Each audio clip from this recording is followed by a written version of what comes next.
Welcome. Today is September 10, 2025, and welcome to this webinar, Can Trust Be Repaired After It's Broken? A live role play with Aya Caspi, and I'll turn it over to you. Aya, thank you very much, and it is my honor to be here supporting you. Thank you, Martha, and thank you everyone for showing up for this. I'm very, very moved and touched. We chose to do this in honor of International Peace Day that is happening on September 21st, recognizing the need for healing and reconciliation in our world. I'm well aware that I think they're the largest state-based armed conflicts happening on the planet right now since World War II. And I've chosen the path of nonviolent communication to support a transition to a nonviolent world, a world where people know how to connect with themselves and they have the skills to collaborate with others in service of life. And I think that this practice of healing and repair work is very, very needed. And that's what I'm actually gonna teach in-depth introduction to NVC for healing and reconciliation starting on September 25th, hosted by the NVC Academy. So this is kind of a teaser. And I want to start with a quote from Marshall Rosenberg, the founder of nonviolent communication. He said that our survival as a species is dependent on our recognition that our well-being and the well-being of others is in fact one and the same.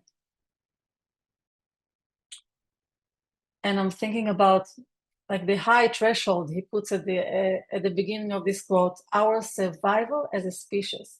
It's not something that is nice to have. It's actually a call for wake up, that we are interdependent and every choice we make has an impact. And when other people's well-being is impacted by our choices, there's impact on us. And I want to just take 30 seconds. And Martha, are you willing to track the 30 seconds to help me with the time? In silence.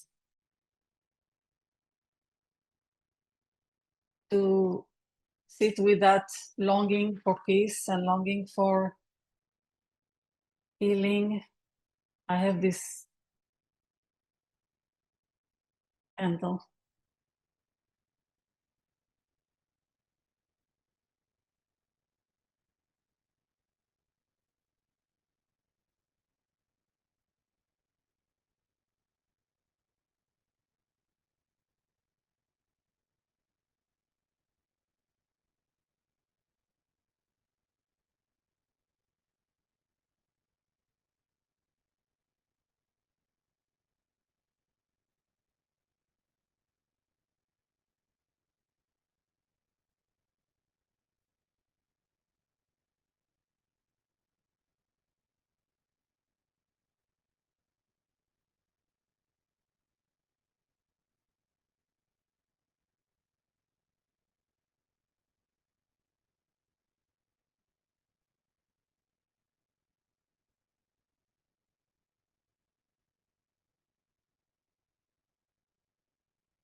Okay.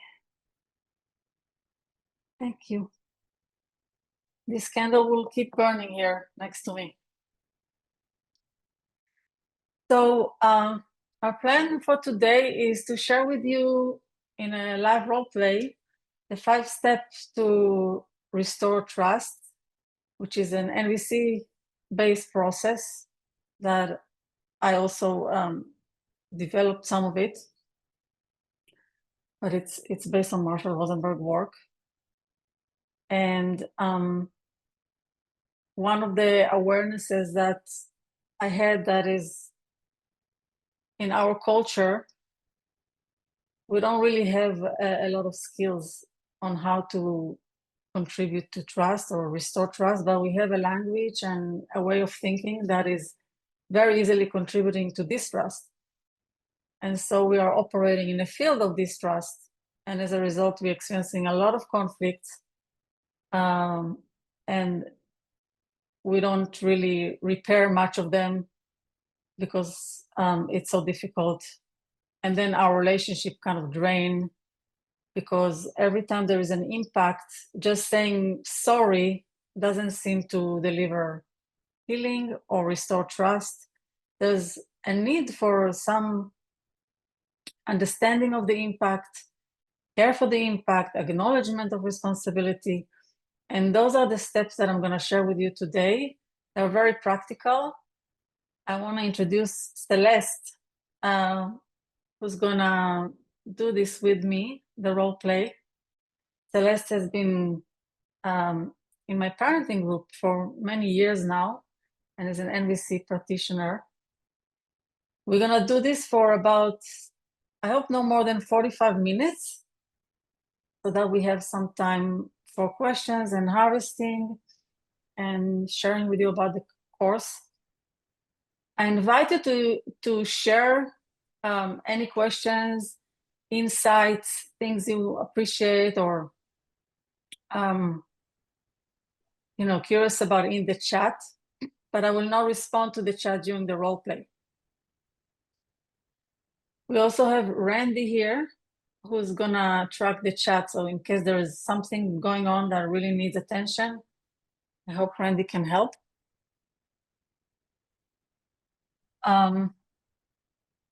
I think I said everything. Celeste, is there anything you wanna share about yourself before we start? And then Martha, if you can pin us. I'll just say I'm very honored to be here in service of what I think that this demonstration can bring, and in support of all learning. I think you said it so beautifully, what we're all longing for. If we've showed up for this call, we clearly feel that longing. So I feel really honored to contribute. Thank you. Yeah, do you want me to Yes. share the slide? Oh yes, thanks for reminding me. I forgot. So let's do that before we jump into the role play. I'll share with you the steps. There's a roadmap for what you're gonna watch. Do you see it now? No, I see a black screen. It says that you are screen sharing, but oh, here it is. Thank you. So I said that we rarely get to do this work of healing, and I found that following these steps, it's like the science of reconciliation. They just take us there. And the first one is when something happens, when someone is doing or saying things that result in unmet needs or an impact, negative impact. The first thing that I want to know is that if they get it, if they can understand the impact on me without being defensive. And I'm not going to get deeply into each of these. We're going to explore these deeply in the course. I'm just going to name them in titles. But understanding is not enough. The second part is, do you take responsibility for how you contributed to that impact? We want to receive acknowledgement of responsibility and do it without the other person collapsing into shame and judging themselves, because then the focus shifts to them. And that, I think, is what people really look for when they ask for apology, if they ask for acknowledgement of responsibility. But that's not enough either. We also want to know that the person not only understands the impact, not only that they take responsibility for their part, but that they care about that impact, that it matters to them. And that's where the third step comes in, which is mourning without guilt. Again, it's a very specific practice of mourning my own unmet needs that come from my own choices. I'm not mourning the impact on the other person, although that's always there, I'm actually showing them that I have a loss, that I lose something when they're being impacted. These first 3 steps usually contribute to healing, and that seems more than enough. And you might feel it in the role play energetically, but we don't stop there, because the 4th step is about transformation, is about transforming the enemy image. Because when people do things and say things that impact us, in our culture, we tend to judge, to go to judgment, to go to blame, and to develop enemy images. And so this step is about reuniting with the other person's humanity by connecting with the needs they were trying to meet behind their choices. This is usually where people go to the first thing without doing number 1, 2, and 3. They start explaining, we start explaining our intention. But when we do that, when we start with that, that is actually harmful, because we are not really connecting with the impact. We are not prioritizing the impact. We are not understanding it. We are just asking the person to understand us. And the last one is, what are you going to do differently in the future? So that we don't fall again and again to the same hole. We need to ground our learning from this process, the learning from the conflict, because every conflict is a feedback about how to serve life better. What agreements and requests we might want to put in place to support us moving forward in togetherness. So this is very, very quickly. Thank you, Martha. And I will share during the role play which step I'm doing, but not much more than that. Okay, let's do it.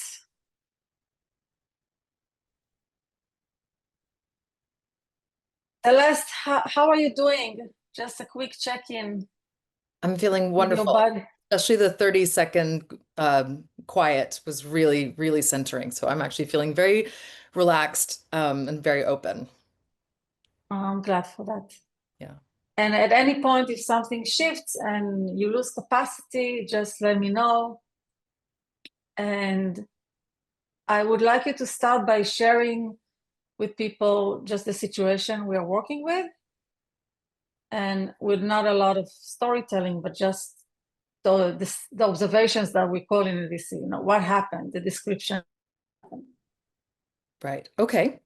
So the observation is that I was in the park with a friend, a park that is in my neighborhood. It's near the place where I live, and it's also near the place where my ex-husband lives. And I was with a friend and her son, and my son was supposed to be with my ex-husband. He was meant to be doing something fun with them. And we were sitting on a bench and we were sharing with each other pretty openly about some frustrations and some things that were going on in our parenting dynamics, which means I was sharing a lot very candidly with her about my frustrations and my anger at my ex-husband over certain choices. We'll call him John. Yes, for the purpose of the role play. Right. And my phone started to buzz, and I noticed at a certain point that I was receiving some text messages, and when I looked, the text messages were photos of me and my friend that were clearly taken from some angles, like over our shoulder or across the way, that were sent by John. And so it had the effect of feeling very shocking and very disconcerting, because it was clear that he was somewhere in the park, even though we couldn't see him, and he was close enough by to be demonstrating that he was, nearby in earshot, and he was taking pictures and sending them to me. Is that enough context? Yes. Okay. I think so. Yes. And you've been married before you got divorced, you were married for how long? About 7 years, 10 years. I mean, And you have a child. yes, we have a 13-year-old now. So this was a little bit, so 12 years. Thank you. So in this role play, I will play John.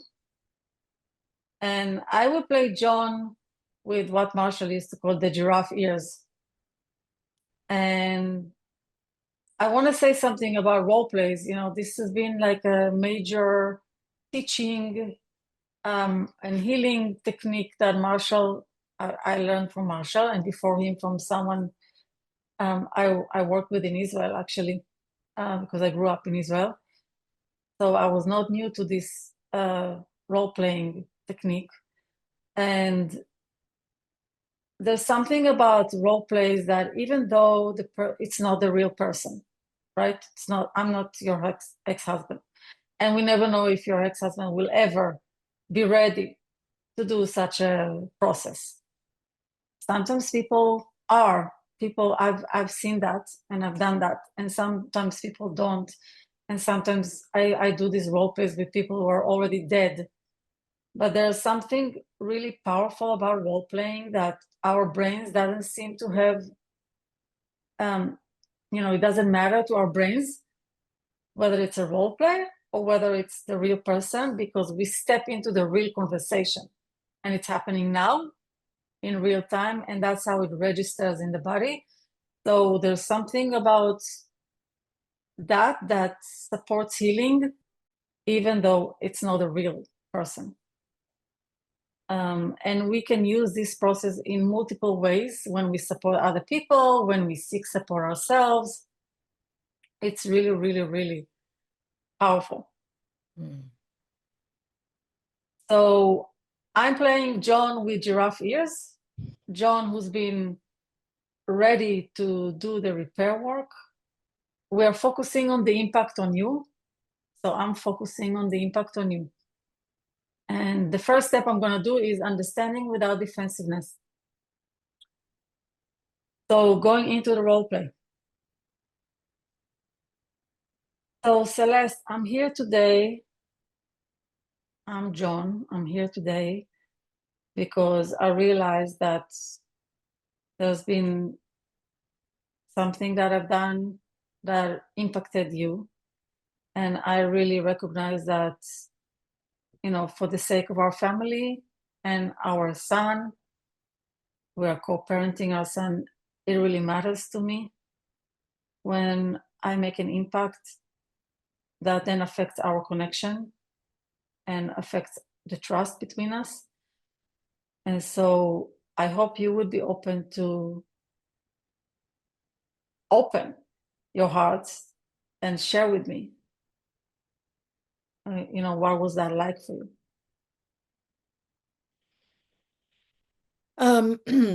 Okay. What it was like for me was, first of all, really terrifying in my body. As you know, I actually have, in my past, I have an experience of being stalked. And knowing that that made this, your choice to be like sort of hiding and sending pictures of me to demonstrate that you were there and could hear and see me was like very made my heart race and made me like feel in my body just very shocked and afraid. It also like had the impact of just making me feel very exposed in front of my friend, because it seemed like a very strange thing to have to hold and explain and like experience with her. And that felt really embarrassing. And also, yeah. Yeah, I'm gonna pause as John, just because I really want to hear everything you have to say and take it in and reflect it to you. And I'm worried that if we go longer, that I will not be able to track. So I open to pause here. Yes. And Yeah. and then I really like to hear everything. So what I'm hearing so far, as John, is that you felt terrified when you received these text messages from me and pictures. One reason is because, and I'm well aware of it, about a piece from your history that you were stalked in the past, actually, when with a boyfriend of yours, and it didn't end well. This person is basically still in jail many years later, and you were I'm hearing you were experiencing this body reaction, like heart rate, fast heart rate, because your body got a signal that you're in danger and that your safety is at risk. Yeah. And I imagine that, knowing that I know that what you've been through, and still choosing to do that doesn't, register as any awareness and of care for you, and kind of huge impact on your trust that you're safe with me.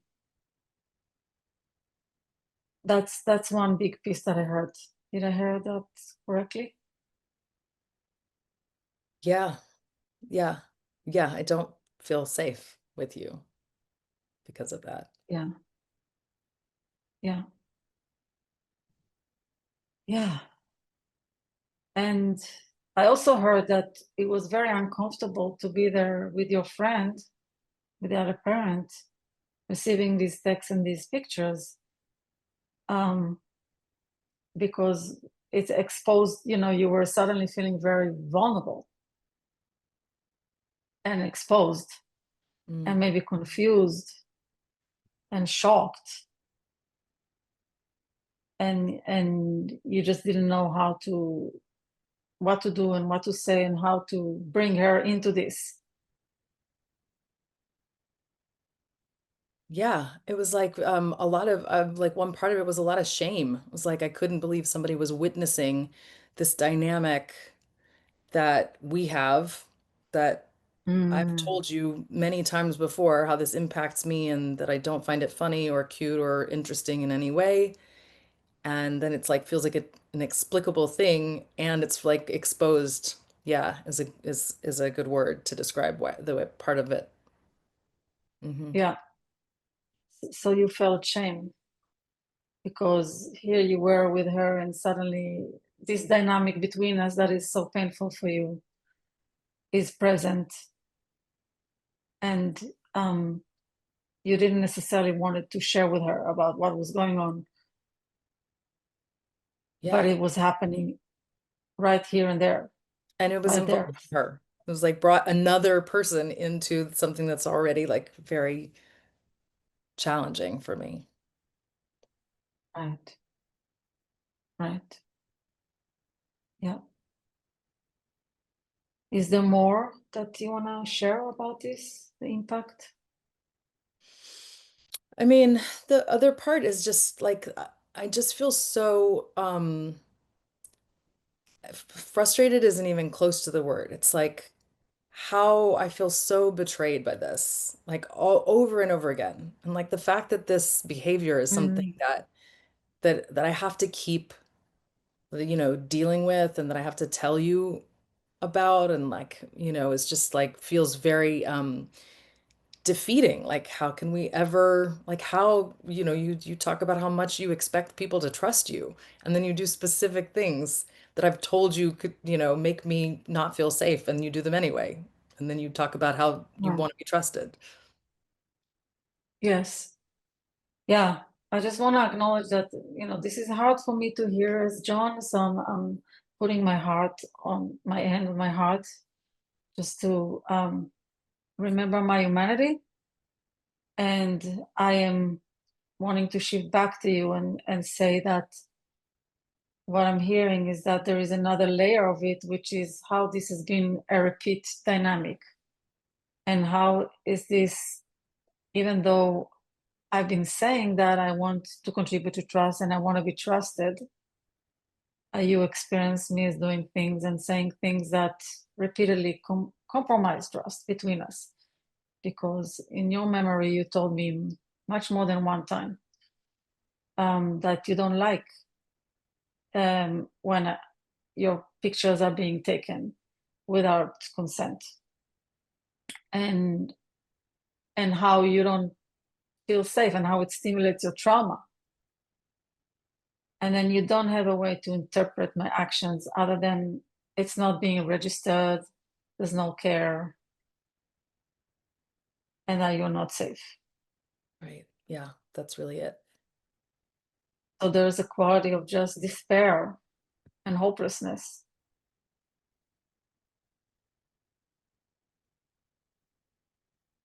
Which I'm just taking that in and just wanna even more appreciate that you found the willingness to sit here with me today and do this process. Because that is a risk, to open your heart to someone that you don't trust will know to hold your vulnerability with care.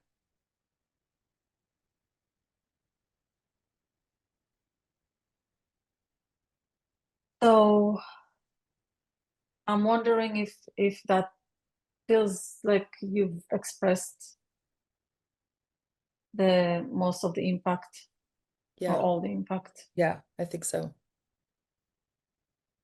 Thank you. So I want to pause and just share that I'm going to shift now to step number 2, which is acknowledgement of responsibility. So going back to the role play. So as John, Celeste, I want to acknowledge first that this thing really happened. You know, that scene in the park happened. I took these pictures. I sent these pictures to your phone while you were talking to the other parents, and I did send these text messages. I don't remember exactly what I said in these text messages, but I remember there were multiple text messages. So that's one thing I acknowledge, these observations. And the second thing I want to acknowledge is that I can see how that would compromise trust, and how would that contribute to lack of safety to you, especially given your history, and how it would be shocking that after everything you told me and everything I know, it still happens. And the awkwardness, your experience makes total sense to me. And I'm going straight to step number 3. And I want to mourn, I want to mourn that I've made these choices, because I have a need to care for the trust between us. We have a son, a 13 years old son, that we both love deeply. And we are so committed to parenting him and parenting him together. And I would love to contribute to his well-being and to your well-being as the mother of my son, so that you are feeling at ease around me, and that you have no fear about your safety, your emotional safety, your physical safety. And it's a real loss for me that I see that I've contributed to that break in trust, and just realizing it's not going to be a simple thing to repair that either, given how repeatedly it's happened. Yeah. So I want to pause and check, how was that for you to hear? That was very, it makes me emotional. I feel like I'm tearing up. Because yeah, that's like the longing that I have also, is to feel emotionally not just physically, of course, but yeah, to like feel really emotionally safe with you. We're in close relationship. We see each other every day. You know, we're have this child that we both love, and it feels um significant to hear you say that it matters to you that I would feel safe around you. Yeah, thank you. Yeah, after doing all the work that I've done to prepare for this process, I realized that, of course, it's important to me. I mean, it's important to me with anyone, and it's even more important to me with you because we're family, and our interdependence is much more closer. Yeah, thank you. I want to say like it's hard for me to trust that, but it does feel significant to hear you say it. Yeah, of course, it would be hard for you to trust, given the gap between the words you hear right now and what you experienced Right. and the actions, and by also trying anything to try to bring to my attention the impact and not seeing a change. So it's almost like the only way that you would trust is if you start seeing different choices. Yeah, for sure. Right. That makes sense. So I want to go to the next step, which is step number 4, I'm saying, transforming the enemy image. Because clearly you've been having an enemy image based on all this accumulated impact. So going back to the role play, I want to ask you, Celeste, as John, whether it will be helpful to hear something from me about, what was going on for me making these choices, with the hope that, there's a way for you to make sense of that. So I'm clear that I'm not going to share to receive empathy right now from you, or to be heard about or seen for the good of my intentions or anything like that. I'm really oriented to try to support your understanding of my choices so that possibly you can have some relief from making sense of them. Yeah. I mean, when you say it, it sounds hard to imagine that it's not just going to be a defense, but I am open to hearing it because I can't make sense of why you're doing these things. Yeah. And I'd like to tell you if at any point you are experiencing defense, and then I would stop right away, because I'm clear that I'm not here to defend. I'm here to serve in this moment your healing and restore trust between us. Okay. So I've been reflecting about it a lot, and I needed some support.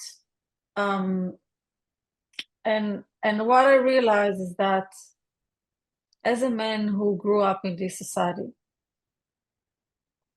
when I'm being impacted, the only way I know to care for myself or ask for empathy is a very tragic way, which is punishing the other person,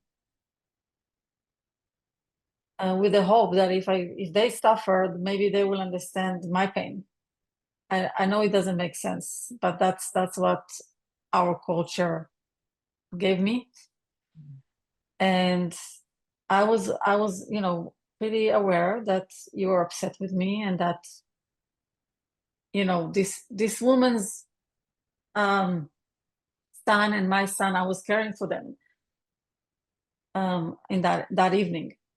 When you were talking to her, they were actually under my care, and I was just going to get them dinner.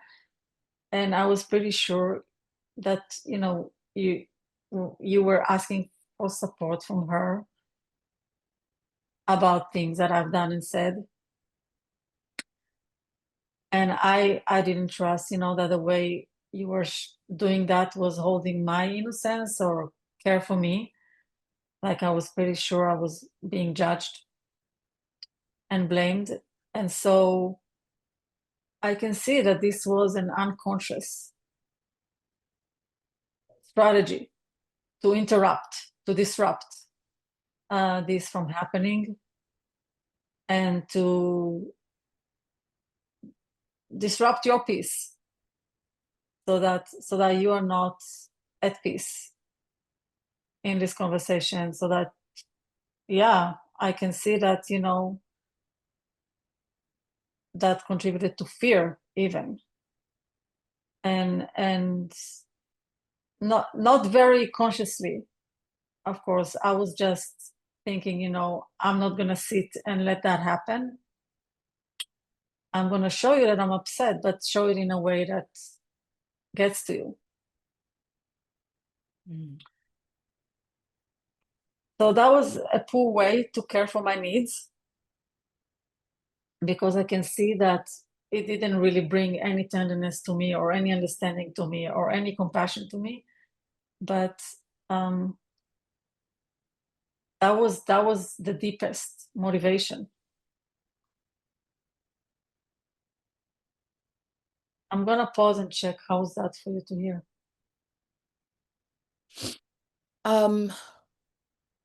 Yeah, I just want to see if I am sort of getting it, but it sounds like you're saying that you had the sense that I was probably leaning on her by telling her about the things that have been going on that I've been really upset with you about, and you didn't like knowing that that was happening.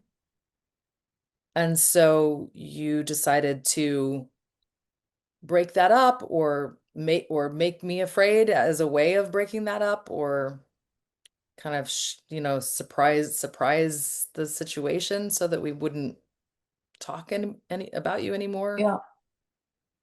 Thank you. Yeah, I don't think there was any conscious intention to make you afraid. I wanted to punish you,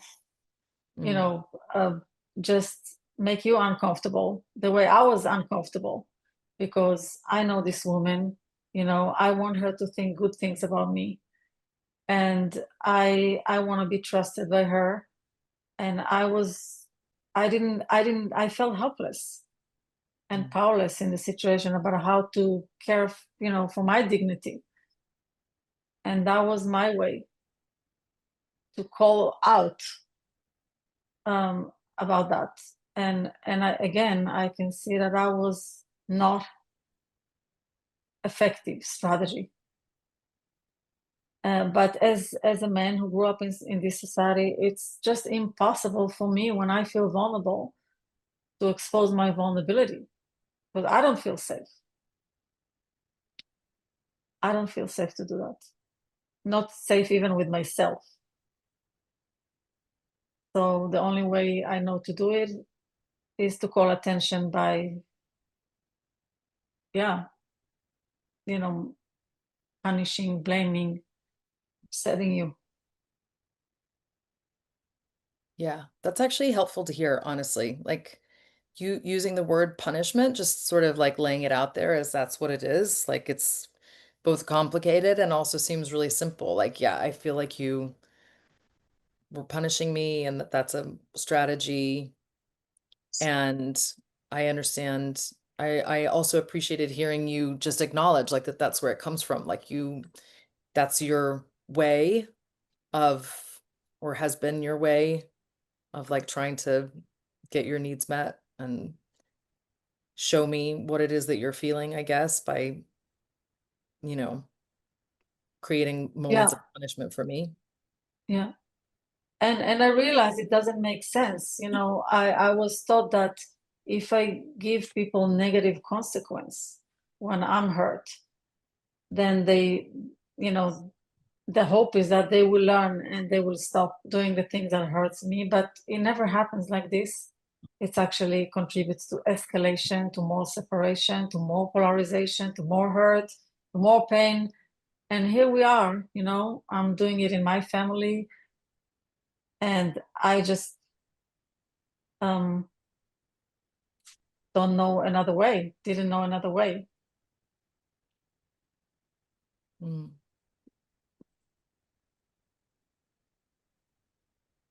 Yeah, but now I know there is another way. And I'm wondering if it feels complete, then maybe we can shift to the fifth step, which is, you know, trying to figure out another way for the future. Yeah. I'd love to have another way for the future. Yeah, me too. Me too. Because I know that when you're upset with me, you know, it really has an impact on me, because, you know, the reason why in the first place you wanted to talk to this parent is because you cannot talk to me. Exactly. So I'd like you to be able to talk to me when I do things and say things that have a negative impact on you. And I'd like to be able to model, you know, listening and acknowledging and mourning, and then moving to collaboration, so that we can care for our family. So it seems to me that one proposal that I have about the future is that now that I'm trained in these steps, or, you know, sometimes maybe I will not have the capacity to do it ourselves, I would like us to, every time there is an impact, both when you impact me or when I impact you, that we find a way to share that impact and do this healing process with support or without support, because I recognize I'm not going to change from one day to another. I'm still going to get defensive at times, still going to do things that contribute to upset. It takes time to shift patterns. Yeah. But I like to commit to this repair process. And so that we also model our son how to reconcile. Yeah.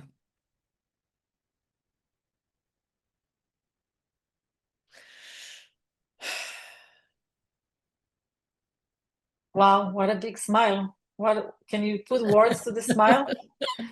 Yeah, well, I mean, that's just, you know, that's like, you know, my total dream. Is to be in that kind of relationship with him, to be able to collaborate and share and feel safe with each other and So all. let's stay in the role play still. So talk to me as John. Well, that is my dream. That's exactly what I want. You know, to me, it feels so tragic that we really love each other in many deep ways, and we really love him in many deep ways, and we've been through so much, and it seems just so tragic to not be able to. Yeah. The word tragic really kept my attention. Yeah.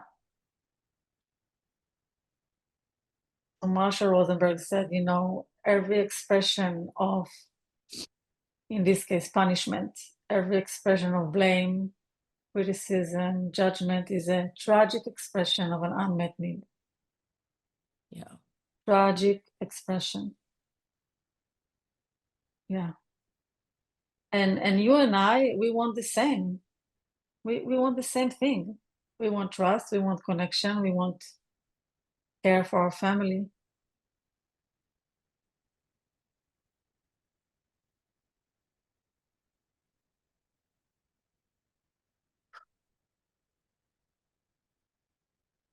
And I want to check with you if when we make this agreement, if you would be also open to do the same process with me, where I share with you an impact, and that you are doing these steps.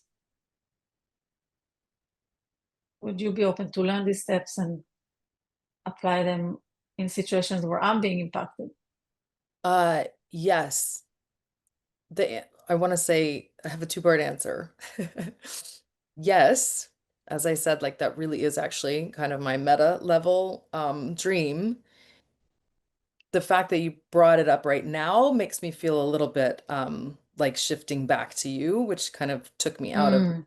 sense that you were really concentrated in this situation on me. Thank you so much for letting me know that. Thank you so much. So I think the reason why I brought it up is because, I learned from NVC that the only path for sustainable peace is a path that cares for everyone's needs. And I was having this concern that if it's not agreed upon, then it's not going to be sustainable for that, to be just one way. Yeah. For me, it will not be sustainable. And I don't I don't want to shift attention to me. I want to just, since we're focusing on strategies and agreements, I like to just contribute to clarity that we are committing to do it both ways, because I think I will have more capacity and more goodwill, if I get also the care that I need. Does it make sense? Yeah, it does make sense. Like intellectually, it makes sense. And like I said, that's is really the overall dynamic that I want. I just don't want to feel like this process means that I like owe you a session where you get to tell me about things that I've done, because that doesn't really feel like. Yeah, you don't owe me anything, for clarity. It can only happen from willingness, and only when it's within your capacity. Only when you're truly willing and only within your capacity. And I see that, we're trying to shift to a new paradigm, and this old paradigm keeps hunting us, because this process can easily be turned into, yeah, now you have to sit and listen to everything you've done and give me empathy. No, that's not what I want to. No should, no have to. Thank you for saying that, clarifying that. And I want to check before we close if there are any other requests that you might have for me. Yeah, my request is that you would not take pictures of me without my clear, enthusiastic consent. And that if you're, around or nearby, that you would let me know that and not surprise me. Okay, let me tell you about what I'm hearing is that you'd like me to refrain from taking pictures of you before there's any explicit consent from you. Yes. And I'm guessing also consent about who I'm sharing these pictures with. Yes. Yes. Please. Yeah, I'm willing to agree to that. I can see that would be in my best interest, um, to to grow trust between us. Yeah. And the other thing I heard is that you were asking me if I am gonna come visit you, or if you're at home or outside home, to let you know in advance and not surprise you, not just show up without a notice. Exactly. Yes, please. 'Cause that, I'm guessing, will contribute to safety for you and trust. Yeah. Yeah, I'm willing to do it. I'm taking it in for the first time. Maybe that, that just the strategy of overriding your consent, um, it's just been so costly for me and for our son and for our family. Mm. Yeah, that's right. Yeah. Thank you, Celeste. Do you feel complete? Is there more? No, I do feel complete. I feel, Okay. I feel the totality of the journey of the conversation, Yeah, I really feel it. So thank you so much. And before we shift to the group and hear from people, I'd like to just give you a chance to share your own checkout from this role play. Yeah, I'll be Did brief. you And learn anything? Yeah. yeah, I mean,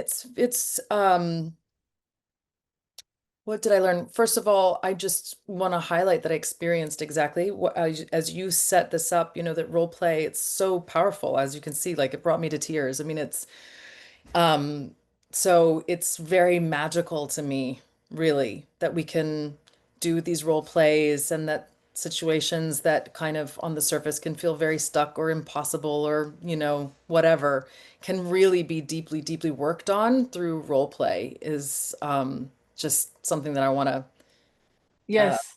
say to those who haven't experienced it because I've just gotten to do it, so I just want to say that that's very real. And so I just appreciate this tool and this roadmap to take you through that whole, Yeah. to take somebody through Yes. that whole journey. And this is a vision of what is possible. Yeah. And if I had to work with John, I may do a role play with him, asking him to be you, and I will play John doing these these steps, and then I will shift roles with him, and he will be him, and I will be you, and then I will coach him until when we meet together, you you get to experience, someone who is actually able to do it, because you don't want to do it when someone is not healed, and then it can contribute to more harm. They say they come to listen and then they become defensive. And I want to say that each step of this process can be used separately. It's not like you always have to do the whole process. Mm. We can use this all the time in situations of conflict. Sometimes acknowledgement is so powerful. Yes, I did say these words. Yes, I did take this action, and I can see how that contributed to this impact. We don't always have to do empathy. Sometimes what's really is, supporting healing and reconciliation is acknowledgement. It's helpful to know each of these steps and then apply them as needed in different contexts. And And I just yeah. want to add, to that, it's also like I think my experience is that different people in your life find different pieces of this more impactful than others. So, for instance, with my son, that piece, the acknowledgement piece, me just saying this is what happened, or this is what I said, or this is what I did, is like means so much to my ability with him to stay connected. Yes. Whereas, like the empathy piece, if I start talking to him about the way I think he's feeling, he gets really turned off. So, I just want to acknowledge that in my own practice, Yes. that is really true. Yes. And I'm not surprised, because I think in power dynamics like we have with kids and other situations and parents, the acknowledgement is really important, because people, when there is power dynamic, it becomes really hard to prove that the impact is real. Yeah. It's so easy to write it off. So when a parent comes and says, yes, I acknowledge, that kind of puts people on the same level. Yes. Thank you. Thank you, Celeste. So let's go back to the group now. I know there's been a lot of comments, but I haven't been able to track any of the comments, and I will read them after. Yes. There's a lot of questions, so I have a sense of something that might be helpful, but I will let you make the call. Please. I have maybe 5 or 6 questions. I can read them all and then you can answer them, or because some might overlap, or I can send them to you. And I mean, I'm not quite sure what would serve you best or the group best. Yeah, I think that's a good idea. Just read the questions. I may not answer all of them. I want to leave some time. We have about 15 minutes for closure. I think there's a theme about getting John to this point of real willingness of wanting to have this question. How does that even happen? So that Yes. that's Okay, let me just respond briefly. As I said, not in all cases, John will get to the point where he's willing and able to do this. But there are many cases that people are willing to do the work to heal. So I've been coaching people, and I would do that in a separate, not with the person who's been impacted. But if the person is either dead or not available, I would do it in a role play. And as you can see from this, it's maybe it's not the ideal, because there's nothing like doing it with the person, the real person, and experiencing that transformation and reuniting in our shared humanity. There's nothing like it. That's when that happens, it doesn't get better than that. But definitely, doing a role play not with a person is still super, super helpful, because there is something that happens on a biochemical, neurobiological level in the body, an experience of healing that helps people get some relief and peace. It's an empathic process. So it's like receiving, lots and lots of empathy. What would be the step to prepare for this conversation if someone did not have a coach or a mediator? I think it takes a coach and a mediator to prepare. If people are not skilled in that, they will not know how to embody it, because it's a new consciousness. Yeah. The only embodiment of reconciliation we have is like, I'm so sorry, and then shifting to us, or I'm so sorry you feel this way, which makes it more lonely. That was not my intention. Like people saying that's not helpful. It's actually can be harmful. So I'd just like to check with Margarita and Marion, and I think Matthew too, maybe this touched on your question a bit, if that was clear for y'all. You can just do a gesture or something.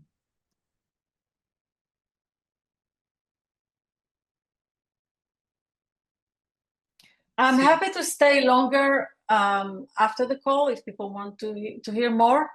But let's go over a few more questions, and then I would love also to hear some harvesting. Okay. Meaning what people took from this. Matthew asked, I'm trying to understand how to perform step 3 without it seeming like you're making the conversation all about yourself. And before I do, I just want to let Margarita know that I did see that it wasn't quite answered for you. And so I hope you heard that I said she would stay after. Margarita, I'm happy to stay after the call if there's more to explore there. About step number 3, the mourning piece. As I said, that step delivers care. It delivers the other person the experience that the impact on them matters to me. It's not like a clinical understanding of the impact and acknowledgement of understanding. It's also, I have a loss. I have a need that is unmet. Realizing that someone has been impacted by my choices. And that comes from our interdependence, from the quote that I shared at the beginning, that our well-being and the well-being of others is one and the same. And so in my experience, it doesn't register as shifting the attention to me when I do it. It's actually helpful to let people know how I'm being impacted after I listen to the impact. And it's an empathic response, saying the impact on me is that I mourn, I have a loss.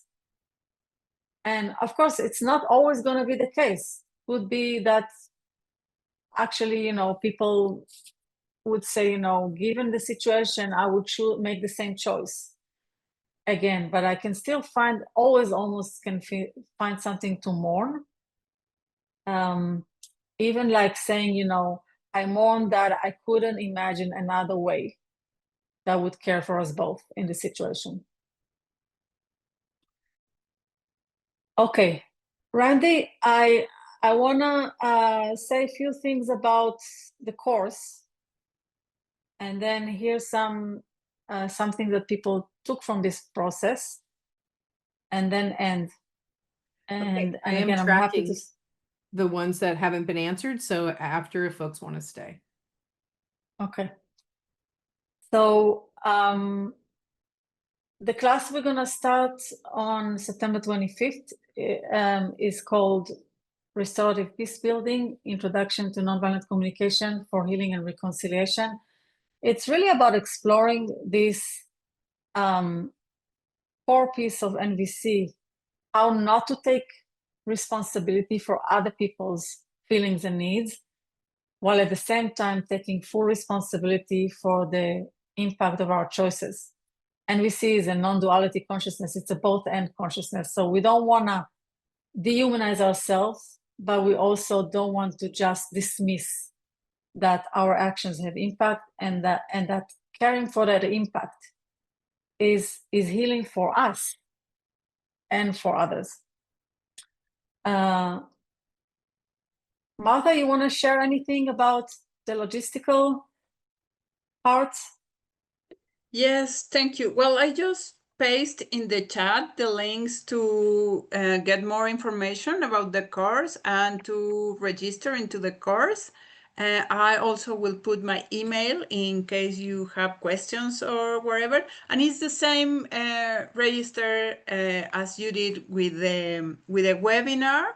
And we have, in case you wanted, you need it, we have scholarships. So please, if you need it, please ask to us, and we will be happy to answer you.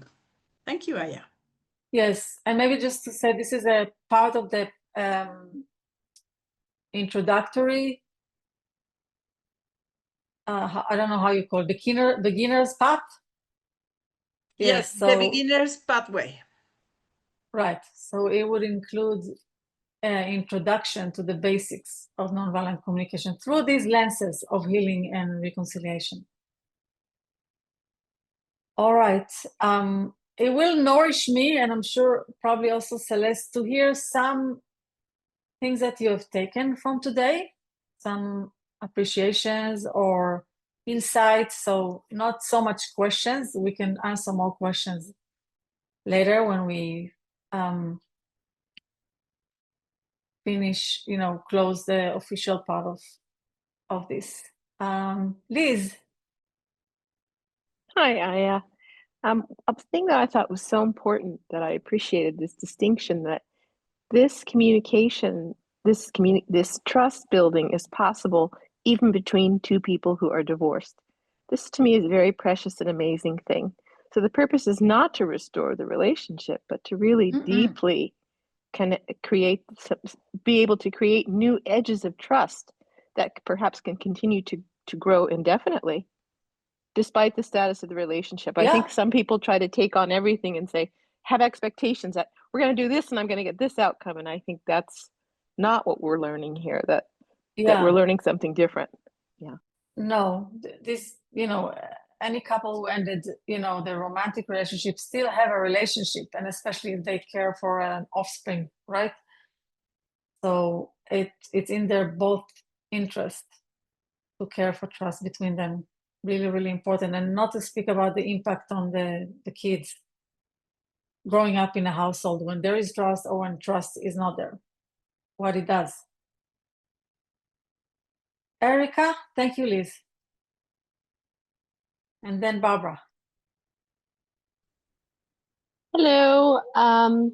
I just wanted to comment in a similar to a similar thing, that it's my understanding that this role play is not to prepare Celeste to actually try to have this conversation with John, but that this role play is almost in lieu of having, or in place of, because John is not skilled enough with NVC or does not have the capacity to. And within a lot of the comments that I saw, there seemed to be confusion about whether or not this practice was preparation for taking this topic to John, and or if this was just a coaching practice in order to help Celeste process without having to include John. And I would just like a little clarity around that. Yes. And So this was a question, not in harvesting. I just want to say that, but Oh, it's sorry. important to clarify.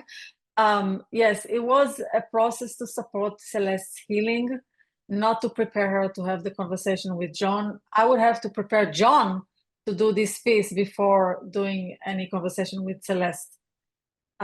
So if for some reason John is not available, or if Celeste is just needing support for her to find peace and for her to heal, then I would do that with her. Was that clarifying, Erica? Yes, thank you. Okay. So again, my request is harvesting from today, Barbara, and then Lisbeth. Hi, I got on a little bit late because the whatever Zoom, Yeah, there was a so technical. I may have missed this, but I'm the one that needs to make the overture to my daughter-in-law. So Barbara, I think Yes. you're starting to share a situation and asking for like a question. What I'm looking for right now is just things that people harvest from the call, things that they've taken, like appreciations or insights or learning. Okay, So are you willing, got it. if you're willing to stay on the call after we end, then I'll be happy to respond. Okay, I will give you an answer. Harvesting. I was incredibly touched by John's willingness to set things right and see that it's possible to change the relationship. Thank you. Yeah, thank you. Thank you. Yes. For those of you who are familiar with the Jewish tradition, we are entering this very special time in the year where between the Jewish New Year and Atonement Day, where people are basically asked to repair ruptures from the previous year so that they enter the new year with a clean page. And I say always that NVC is taking that practice to in a radical way to do it 365 days a year, so that at least for me, I want to reach the last breath knowing that I've attended to all the impact that I've created on this planet the best way I know and can. And that's a very active way to contribute to peace.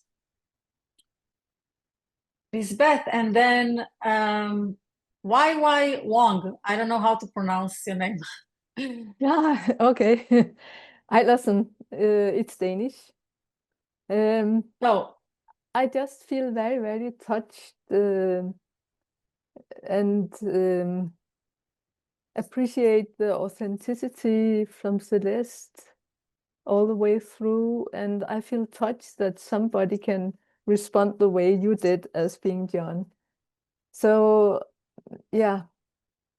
So as a result, I really feel touched to see this possibility of such a conversation can take place between two people who are upset with each other. thank you. Thank you. We can all do that. It's totally doable and learnable. I don't really believe that punishment is a need. I think it's a strategy that we were taught.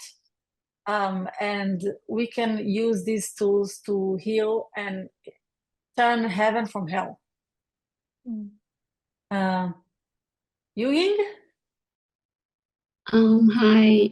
So first, I also want to acknowledge Celeste's capacity to stand authentic in front of so many people. It's very precious.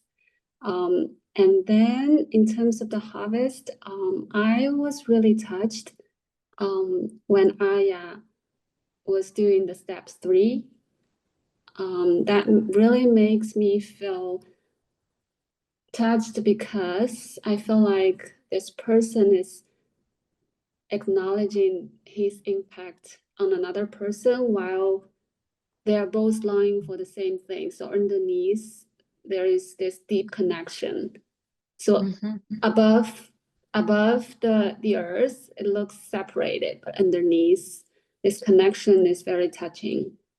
And the next one I really enjoyed is step 4, because I realized why does not sound defensive is because you stayed in a very authentic and neutral position when you shared what's happening. You're not trying to make it looks good.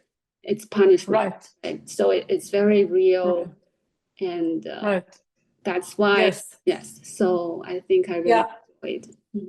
And that step number 4 is really when the transformation happens, because so often people, you know, once there's been like heard, understood, they want to know, you know, how could you do this? What, you know, why did you do this? And this takes a lot of practice to have this level of seeing, understanding, to know what's happening inside. And this is very easy, very difficult. And the magic key is this need consciousness that NVC gives us. Know that everything is motivated by need, and we just need to find the human need. Thank you. We are at time, so I would like to officially close the call with gratitude for everyone who chose to be here. And I'm also happy to stay a bit longer and hang out and answer questions and hear more. But anyone who, I want to honor the time frame, so please feel free to leave. And blessings on your journey, and I hope to meet again. And let's hear from more people. So Margarita. Thank you. So the part that was a big insight for me, I rephrased it and I want a feedback on it. The only way for a truthful peace is keeping room for mutual needs. The only path, are you quoting what I was saying? The only way for an authentic sustainable peace is a path that cares for everyone's needs. Keeping room for mutual needs. Well, my framing is, instead of keeping room for mutual needs, is to care for everyone's needs. Okay. To care for everyone's needs.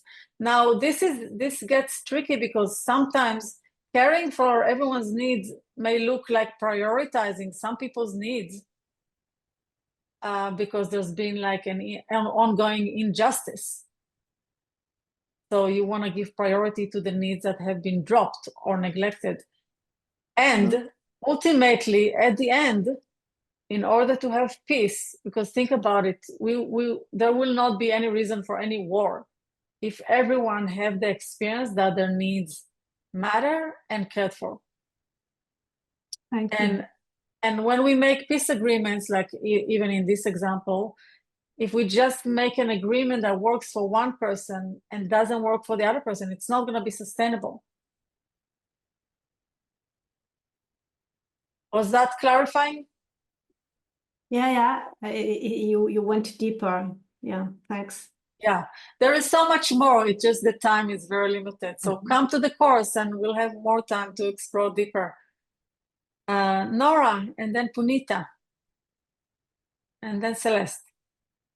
Hi. It's always, you know, for me, watching you do a role play, I've had the opportunity to do it so many times with you, Aya. And also it's lovely to see Celeste, because you are both so grounded in this work. And for me, it's just always an amazing modeling. So what I was actually doing was putting myself, as opposed to putting myself in the position of Celeste, I was putting myself in the position of John. Of what would it take to be able to come and do repair work with somebody when I know I've impacted them in a negative way without taking on blame. Although I can't imagine myself doing what John did, I can imagine, I do definitely relate to that feeling of having caused harm or what has felt like harm to someone, or done something that has caused harm to someone. So I think, in addition to seeing how this process is really helpful for role playing, the role playing is helpful to help Celeste hear what she needs to hear, so that she can start to heal, I found it helpful as a modeling for how I could approach repairing something with someone from a resourced place. That's great. Yeah. Yeah, So that's I just wanted definitely to one of offer, yeah. Yeah. Anyway, I wanted to yes, offer that because I also saw that people were like, what, how would you do this with John when he's not resourced? right. I was like, yeah, I would be John and I would be the resource person.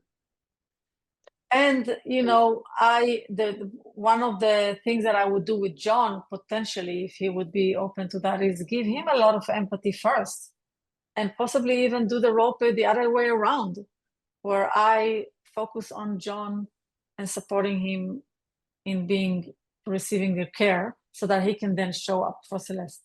Yeah, so that's the other thing that I would offer those of you who came to this call specifically to see whether or not you could find a way to repair something that there's been no trust for you because you were the one who maybe impacted the person. If you came to this call for that, that's what you could start with, is to receive what you need to not take blame and shame before you approach this kind of conversation with someone. So I just wanted to offer that point of view if that's why you came to this call. And that's what you would also receive support in taking Aya's workshop. Yeah. Yeah. Thank you. Yeah. One of the things with blame and shame, not only that it's self-harm because we are dehumanizing and disconnecting from our own humanity, it also is not helpful for the other person, because when we go to blame and shame, we basically then are in so much pain ourselves that we implicitly we ask the person to focus on us. So yeah. Punita and then Celeste. Thank you. I was grateful. First, I want to say I'm very grateful to the Academy for being able to fix the issue, because it was very frustrating to not be able to join. And they were really great at handling the emails and everything. I want to thank them for what they went through to get this to happen for us.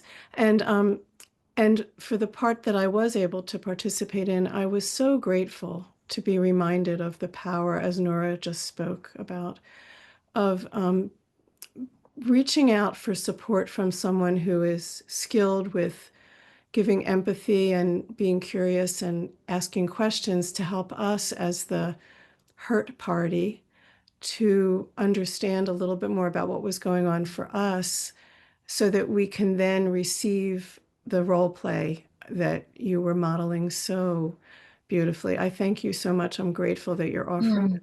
So we need the world. There's so much conflict in our relationships that can so easily be resolved, even if the other person isn't willing to participate, just for us to have the healing. So thank you. And then I raised my hand early in hopes that before everyone dropped off, that you would be willing, for those of us that might not have time to listen to the recording, to just share with those of us who missed the beginning, what exactly was the issue and what was the role play? We missed that. Oh, I actually prefer not to get back to this, and could just you just invite share you to watch the recording. It was Celeste, and I don't even know what And Celeste. Yeah, I regret I didn't know people were joining, you know, after we already started the role play. It was just a situation with an ex-husband, and who's like taking pictures without permission, and from a, you know, arriving in a place where she was talking to someone else. Okay. When she didn't know he was there, and then he was sending these pictures and text messages to her phone. Okay, thank you. Just to have a context, in case we get to listen to the recording. Appreciate it. Yeah, it's on the recording. So okay. Thank you. One more thing I want to say is that I believe that that NVC and these principles and practices really kind of are the map for reconciliation, and it's really like a science, and when we apply them with integrity, it becomes inevitable, like Marshall would say. It's inevitable. That's the power of nonviolence. And I think it can be applied in a bigger scale, not just in intimate relationships or any other relationships, but also between communities, you know, Israel, Palestine. I've been studying a little bit what's been done with healing and reconciliation and the truth and reconciliation committees in South Africa. And I don't think they've been using a very kind of limited version of these principles. And as a result, I think, you know, the healing is really compromised. So I'm hoping that we will grow our capacity to learn these skills and apply them also in the big conflicts. Celeste. Yes, And then, yeah, go ahead. Well, I wanted to contribute as a harvesting, something that I've heard come up, to me, the miracle of what you're demonstrating here is about healing, not about new strategies. So the context can be, and since it was the situation of my particular, situation, I would say like my context is that it's very unlikely. I haven't been shown a willingness to have this conversation, much less the new agreements that you voiced, as him. Mm-hmm. That doesn't take away from the miracle of the healing that happens in the role play. And the miracle is really about being so fully heard and held and understood that then I can open to the story that you're telling as John and be completely open to it. The fact that that personality, the personality of the person in my life doesn't have those words, doesn't have the willingness, maybe doesn't have the desire even to say those things, becomes irrelevant because I can see that it's all there and I believe it. And then I get to act from that place with him in real life, as opposed to from the place of the impact and the hurt and the blaming and the enemy image and all of that. I'm really glad you're saying this because this role play is also, there's an element of mediation and bridging that I'm doing, right? Because I came up with the need. I don't know that that's true for John. That was just my best guess. Right. That the need behind the tragic strategy. And that helps you reclaim his humanity. And that helps you open your heart. And so now the next time you see John or respond to John, maybe you will have a new, opening or tenderness. And that is a direct contribution to John, to your son, to you, to everyone in the situation. Exactly. Okay, I want to check with Martha about time because we're keeping you here. I'm okay to be here. Yes? Okay, so I'm okay too. So let's hear from a few more people. Lindsay? And then Ratika. Hi, thank you so much. I just wanted I wanted to share one thing and then just ask a question. But one of the things that I thought was so amazing and that was like very inspiring to me was just even the pause that you asked to take as you were playing, John. I thought that was like really helpful to acknowledge that like even when you're role playing somebody else, you can ask to take that so that you can stay grounded, in the principles of NVC. Like because sometimes it does feel like it's so much that you're taking in, like to make sure that, if I was role playing with somebody else that I want to, and that was very helpful to me. I just have a question for Super if important, somebody super important. I just want to say it's super important to interrupt, to learn these interruption skills, interrupting with care, so that we can stay grounded and present. Because if people talk, and then you lose track, you lose connection, it really compromises the process. Thank you. Yes, I definitely have felt that. So I guess my question is when you are doing a role play and you recognize that somebody is in a place of blame and shame, but they don't themselves recognize that, like, so I don't know if the step would be then to like interrupt to let them know that okay, it's okay to not be in a place where you're ready to work towards healing, but you also don't want them to feel like you're shutting them down. So I'm just curious how to, You mean how do you like in the respond to role that? do you mean in the role of John, if I was collapsing to shame and guilt? No, if like the person who was like Celeste's character, so to speak, or her, That like she would she have herself, shame and guilt? or blame, be in a place of such blame that it wasn't Yes. going towards healing. I will not ask her, I will just empathize with her. I would empathize, and then I would hope that my empathy would shift the blame and would shift. So I'm not asking the person who is receiving the email, I'm not giving him education. I'm not starting to coach them on how to speak. I'm taking on translating their judgments, translating their blame, translating their shame into feelings and needs. Okay, thank you. Because I want them to be their full authentic face. Okay? We'll do more of that, many role plays at the course. So I'm sure some of these things will come up there. And I will model. So there is someone with a phone number 1615. Hello, my name is Beth. In real time, there are two things that might come up, or that have come up for me. When someone approaches me with an impact that I've had on them, and one is that they don't want step number 3. They don't want clarity or understanding around why I showed up the way I did. They just want to share their impact, and they want me to change. Yes, so that's so fine. I will not push them to hear if it's not, because the only purpose that I would share why I did what I did or what needs I was trying to meet with my tragic actions would be to support their relief or understanding so that they can make sense. If Okay, they're so there's not times ready when to you would hear just skip that. yeah, I will ask them, and they say no, I'm not ready to hear, then I would let that go. I'm always coming with humility. I'm keeping track that my purpose is to serve someone else's healing.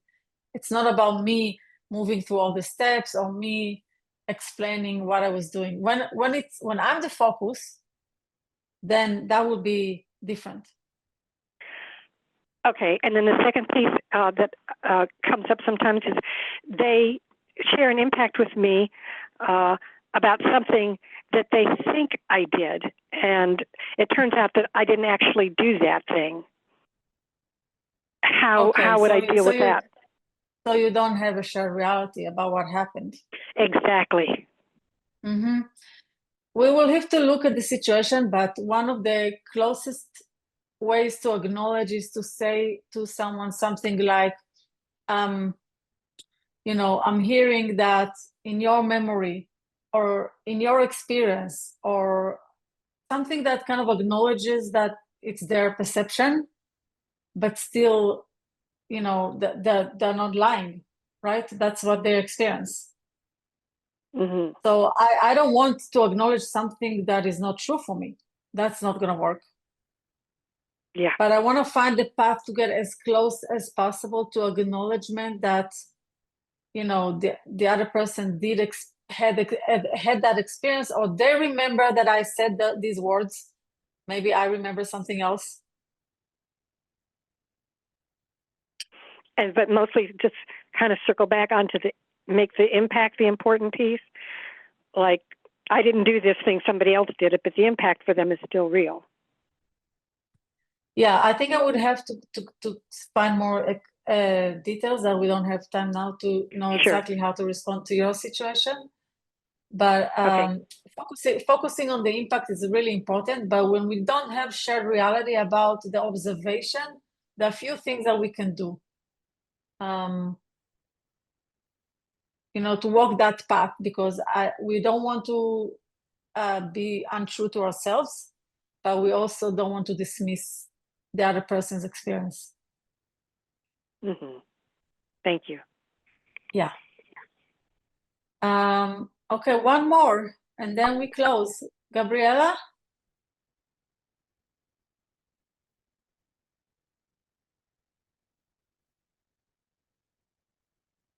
Hi, Aya. Thank you so much. Hi.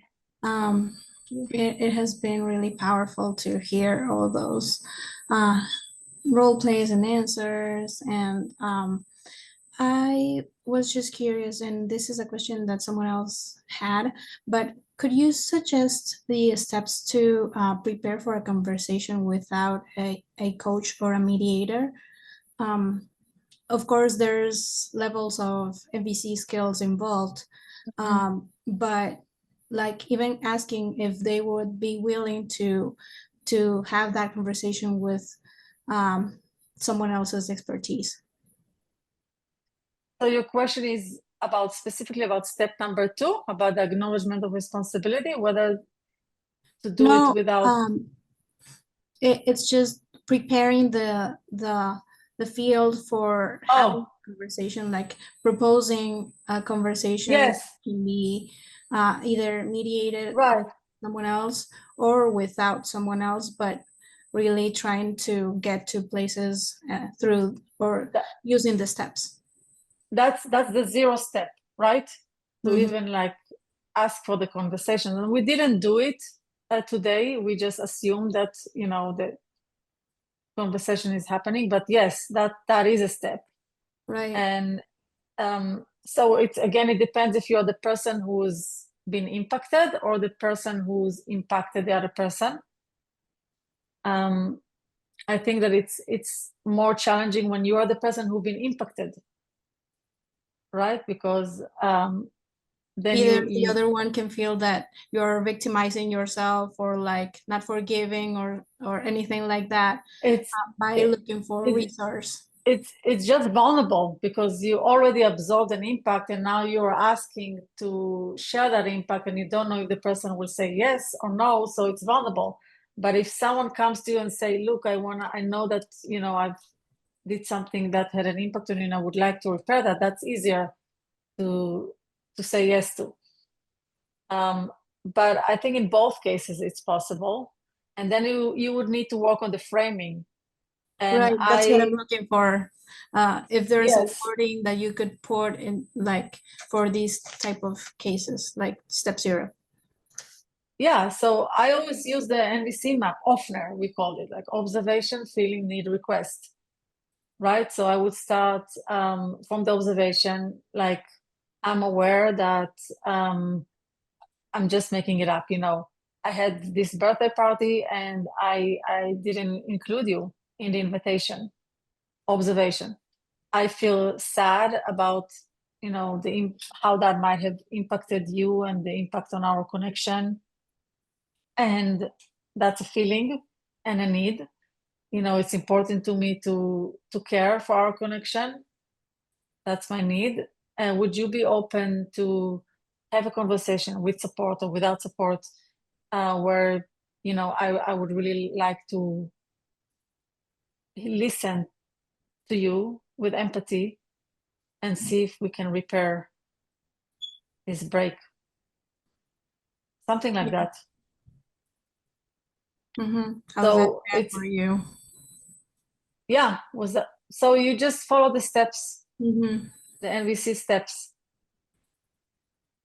and of course, do it in a way that is organic and not sounds like a, you know, a robot, right? Right. You can again, I say, just role play this conversation, preparing to to invite someone to do the repair work. Role play that and get feedback. Yeah.